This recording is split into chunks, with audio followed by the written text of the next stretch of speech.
Selamat pagi Bapak Ibu dan saudara-saudaraku, apa kabar pada pagi ini? Semoga kita semua sudah bangun dengan sehat, sukacita dan damai sejahtera dalam pengharapan yang baru. Anugerah Tuhan kita Yesus Kristus senantiasa menyertai kita. Senang sekali pagi ini saudara sekalian kita berjumpa melalui acara renungan pagi. 1 Samuel 5 ayat 1-7 bacaan kita demikian. Sesudah orang Filistin merampas tabut Allah, maka mereka membawanya dari Ebenezer ke Asdod. Orang Filistin mengambil tabut itu, dibawanya masuk ke kuil Dagon dan diletakkannya di sisi Dagon.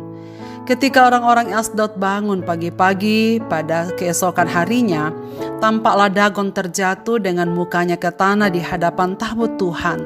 Lalu mereka mengambil Dagon dan mengembalikannya ke tempatnya. Tetapi ketika keesokan harinya mereka bangun pagi-pagi, tampaklah Dagon terjatuh dengan mukanya ke tanah di hadapan tabut Tuhan.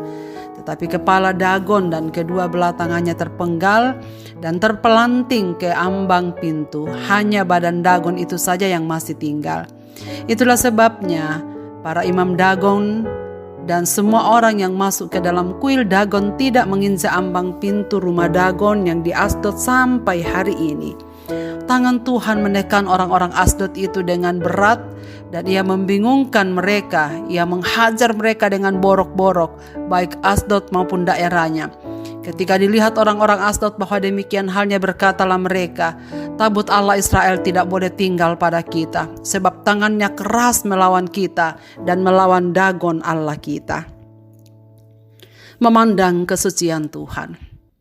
Saudara-saudaraku, perikop sebelumnya yang kita renungkan pagi kemarin memaparkan bagaimana Allah menghukum iman Eli dan anak-anaknya serta umat Israel melalui kekalahan mereka dalam peperangan melawan orang Filistin. Dan secara khusus lewat dirampasnya tabut Tuhan oleh musuh. Hukuman itu diberikan karena anak-anak Eli telah melanggar kesucian Allah, mengakibatkan semua Israel juga berdosa kepadanya. Dalam perikop pada pagi ini kita belajar bahwa kesucian Allah Yahweh bersifat universal. Dia bukan Allah hanya orang Israel saja, tetapi Allah bangsa-bangsa termasuk Filistin. Maka orang Filistin pun mendapatkan ganjarannya karena melanggar kesucian Allah. Mereka mengira bahwa Allah hanyalah satu-satunya dewa yang boleh disejajarkan dengan dewa-dewa mereka. Bahkan mereka mengira bahwa telah kalah dari dewa Dagon mereka. Terbukti dari kekalahan pasukan Israel dari orang Mesir, orang Filistin. Itulah sebabnya mereka menaruh tabut Allah yang bagi mereka seperti berhala Yahweh di kuil Dagon agar Yahweh melayani Dagon. Justru Yahweh menyatakan diri kepada bangsa itu bahwa Dia adalah satu-satunya Allah yang hidup dan yang layak disembah. Saudara sekalian, peristiwa yang luar biasa. Pagi-pagi kepala Dagon sujud di depan tabut Allah, lalu mereka mengembalikannya ke posisinya. Besoknya hal yang sama terjadi, bahkan lebih parah lagi. Sebab kepala, badan, tangan terpisah, bahkan tangannya terlempar sampai ke ambang pintu.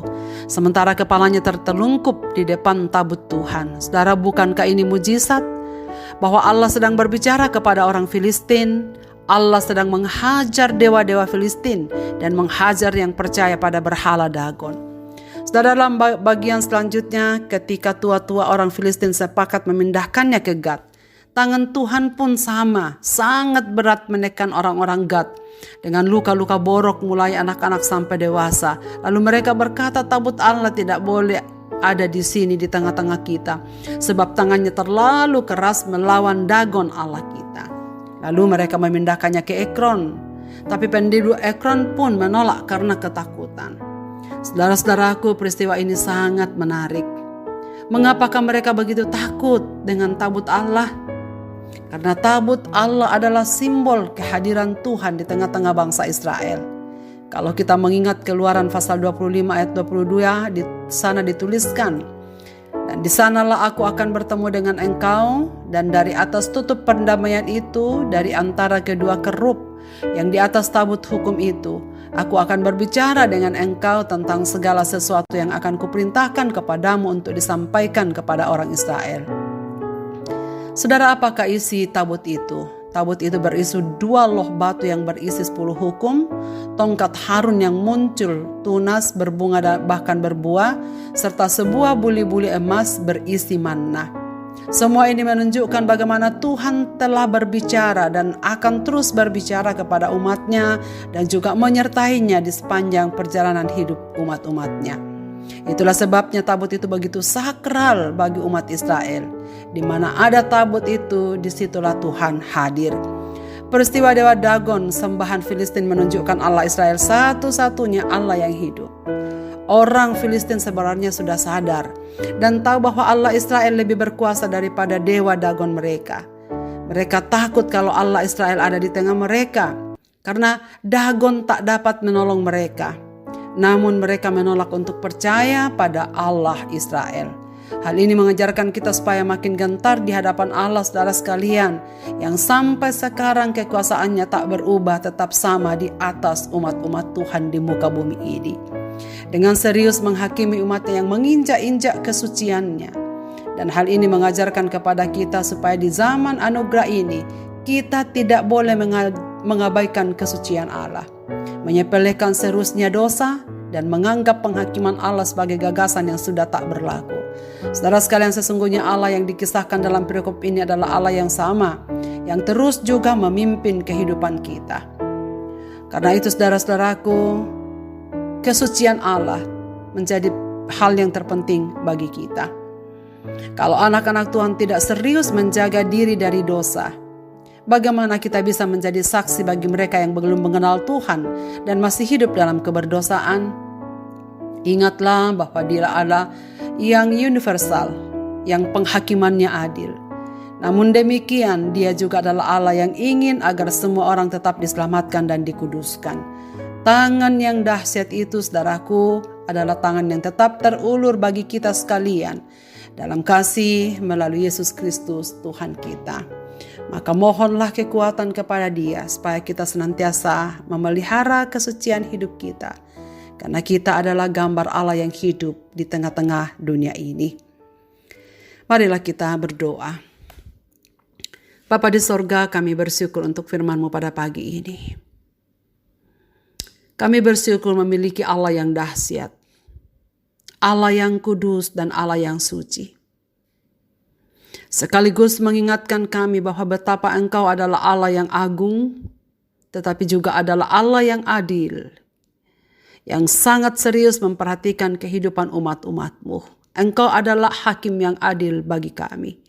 Engkau serius memandang dosa, dan Engkau pasti akan menghukum segala bentuk-bentuk dosa yang dilakukan oleh umat-umat-Mu sampai sekarang ini. Kami mengaku kepadamu Bapa bahwa sesungguhnya kami tak akan sanggup hidup tanpa Tuhan. Kami hanya bisa memelihara kekudusan dan kesucian hidup kami jikalau Engkau yang memimpin dan yang menguatkan. Karena itu kami taruhkan diri kami dalam tangan-Mu pada pagi ini. Tolonglah kami, supaya kami dapat berjalan bersama dengan Dikau di dalam kekudusan dan kesucian hidup kami. Kiranya Tuhan terus memberikan pengampunan yang baru bagi kami, supaya setiap hari kami semakin menjadi baru di hadapan Tuhan, agar kami dapat bersaksi dimanapun kami berada, agar orang-orang yang belum percaya kepada Allah Israel menjadi percaya bahwa sungguh Allah Israel adalah Allah yang kuat, Allah yang dapat menekan segala macam pelanggaran dan juga dewa-dewa sembahan di muka bumi ini, sehingga kami hanya percaya kepadamu dan hanya Dikaulah Tuhan dan Juru Selamat kami. Terima kasih Bapa, karena Engkau memimpin hidup kami. Engkau Allah yang dahsyat yang selalu terulur dalam kasih Yesus Kristus bagi kami. Kami bersyukur dan menyambutnya. Lalu ke dalam tangan-Mu Bapa, hamba menyerahkan segenap pendengar renungan pagi ini dimanapun mereka berada. Dalam keadaan mereka, ya Tuhan, Engkau hadir, Engkau topang, Engkau tolong. Engkau tambahkan sukacita dalam kehidupan kami, supaya kami terus hidup mempermuliakan nama-Mu. Dengar doa kami ya Bapa, kami berseru dalam nama Yesus Kristus Tuhan dan Juru Selamat kami. Amin. Selamat beraktivitas Bapak, Ibu, dan saudara-saudaraku. Tuhan Yesus memberkati kita sekalian.